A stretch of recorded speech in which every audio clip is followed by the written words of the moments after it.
তাকে যেতে দেয়নি বিভিন্ন অজুহাত দেখে। আল্লাহ পাক আজকে তার অবস্থা কি আপনারা নিজেরা সবাই জানেন। এর জন্য দায়ী তৎকালীন সরকার প্রধান।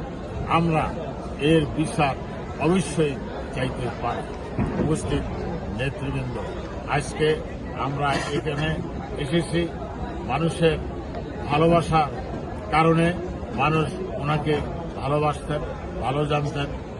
এই জন্যই আমরা এখানে ওনার দোয়ার অংশগ্রহণ করার জন্য আমরা এসেছি। আল্লাহ পাক যেন শহীদ প্রেসিডেন্ট জিয়া রহমানকে বেহেশত নসিব করেন এবং দেশনেত্রী বেগম খালেদা জিয়াকেও ওনাকেও যেন আল্লাহ পাক বেহেশত নসিব করেন।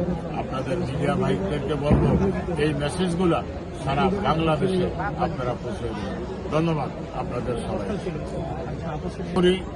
আপসহীন নেত্রী যে অবস্থায় ছিলেন, ঐক্যের প্রতীক হিসাবে ছিলেন, আপনারা দেখেছেন গতকাল জানাজায় আমরা সবাই ওনার যে আদর্শ, উনি যে নির্দেশ দিয়েছেন সেই নির্দেশগুলা আমরা অক্ষরে অক্ষরে পালন করব। ধন্যবাদ।